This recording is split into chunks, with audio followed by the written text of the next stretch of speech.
Welcome back to Autism at Home, brought to you by us at Early Autism Project Malaysia through our non-profit initiative, The Hope Project. My name is Joshabed Isaacs, and thank you so much for joining us. This is part 5 of the Play series. So far, we have introduced you to interactive play, toy play, and sensory play. Today, we will talk about a very important type of play every child with autism, regardless on where they are on the spectrum, would benefit from learning. Independent play, as the name suggests, simply means a child knowing how to play by themselves without needing adult support or intervention. Now, playing with your kids is important, but it is also important to teach them how to learn to occupy themselves. Independent play is not just for children. As adults, we have our hobbies and activities that we can do by ourselves without needing someone there to keep an eye on us, be it that watching TV, playing an instrument, or reading a book. So learning how to play independently from a young age sets a child up for independent hobbies and activities in the future.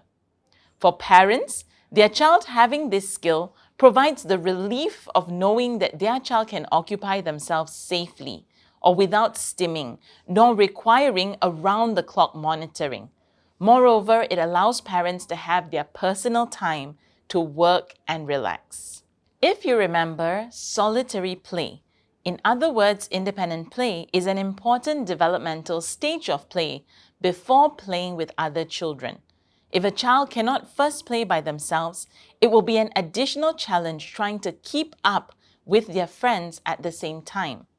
Now, even as I say this, it feels a bit like a catch-22, as there are also children with autism who can be very content playing repeatedly on their own in a repetitive or self-stimulatory way. So as much as we develop independent play, we also need to keep developing interactive play so they learn that playing with others is also very rewarding. Solitary play typically develops by 2 years old. Before you can teach a child with autism how to play independently, they must have the prerequisite skill of having at least a few toy plays they have mastered. This means a child who knows how to finish a 12-piece puzzle, make shapes with Play-Doh, set up tracks for trains, is in a much better position to learn independent play compared to a child who spends most of their hours engaging in challenging behaviors or repetitive behaviors. If your child is in the second category, it's important to prioritize teaching them a few ways to play as well as reducing the challenging behaviors first. The type of independent play is also important. Some children who have language and imaginative skills are able to play for a long period of time with just their teddy bears and pretend sets. Some children who are more affected or have limited language may struggle with such open-ended plays that need creativity and imagination. Instead, they require plays that are close-ended and structured, meaning plays with a clear starting and ending. For example, jigsaw puzzles and shape sorters are close-ended. Soft toys and Lego blocks on their own, however, are open-ended, not close-ended. So, for children with more limited language, keep plays more goal-based so a child does not revert back to repetitive play just because they're not sure what they need to do.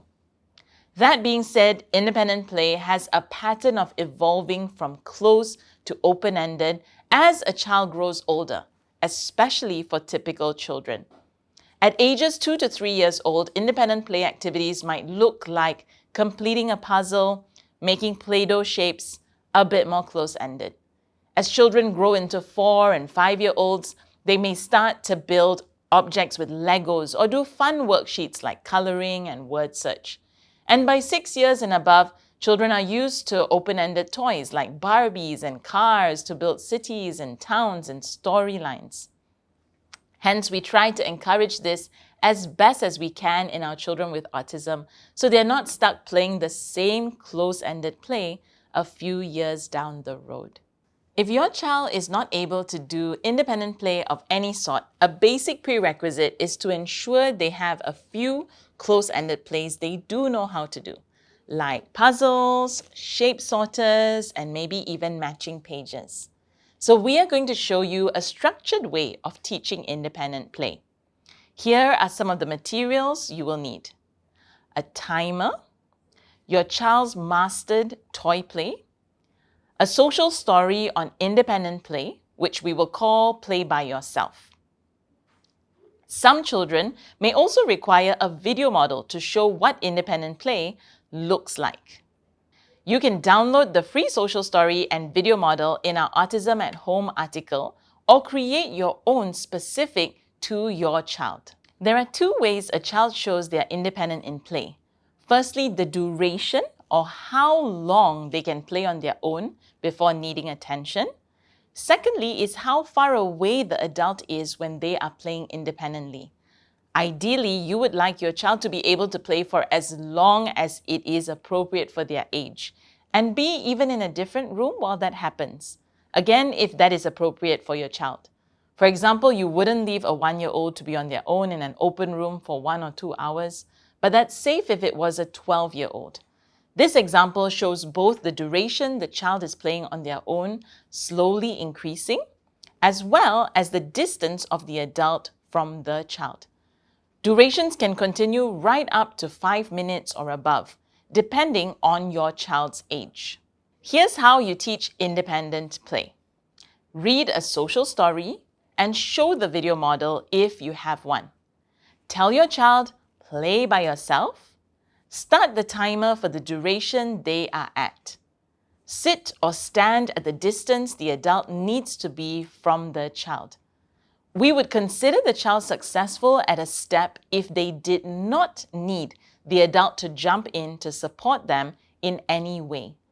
And of course, the moment the timer beeps, reward them immediately with their pre-chosen reinforcement, as well as saying, "Good playing by yourself." Let's see an example at 1 minute. Okay, Beckley's, play by yourself for 1 minute. Off you go.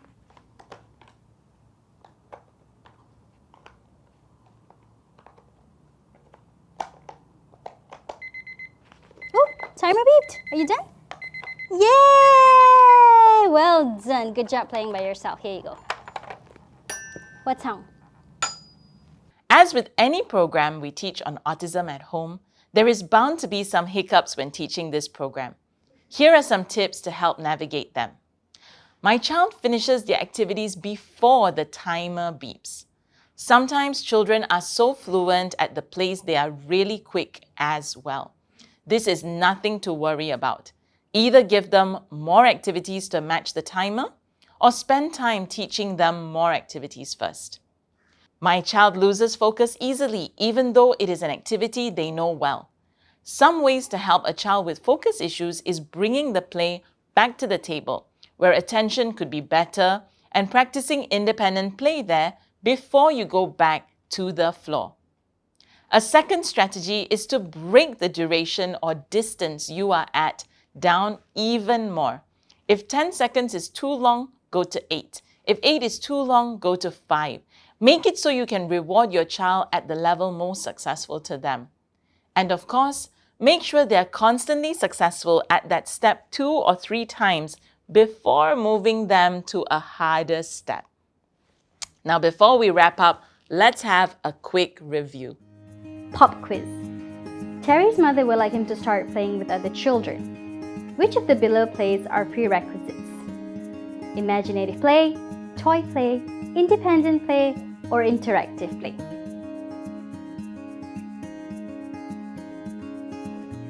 B, C, and D. Toy play is a prerequisite to independent play, which teach a child how to play on their own. Interactive play is needed in order to build social connections with other people. Put them together and it sets the ground for playing with other children. Which of the below plays are close-ended? Lego with building guide, cooking set, action figures, or animal toys? A. Lego, in and of itself, is open-ended, but if it comes with the guide of what you can make, it instantly becomes close-ended. Zini can do puzzles up to 50 pieces and put Legos together with guides. Recently, she has started showing an interest in pretending to feed her baby doll. What kind of plays should she do during independent play? Close-ended, open-ended, or both? The answer is both. Zini sounds like she's developing the ability to play open-endedly, and this should be encouraged. That doesn't mean she shouldn't play close-ended toys anymore. It simply means she has more options when it's time to play by herself. Now it's your turn. Identify a suitable toy you know your child is able to play by themselves without needing an adult's help. This could be a close-ended but also open-ended toy. Remember that this varies by child. Break down the independent play by your child. Some children may need to start at 5 seconds, some children can start at 5 minutes. Well, thank you for watching this lesson on independent play. Hopefully, if your child is able to master this skill, this will give you peace of mind as a parent to know they can play safely on their own, while also giving you the time to do what you need to do. In the next lesson, we will touch a type of play many children love, imaginative play. Well, if you haven't already, do check out our free online resource platform, Autism at Home, which has all the articles and downloadables for you. And don't forget to subscribe to our YouTube channel, follow us on Instagram, Facebook to stay updated. Thank you for watching, and we will see you very, very soon.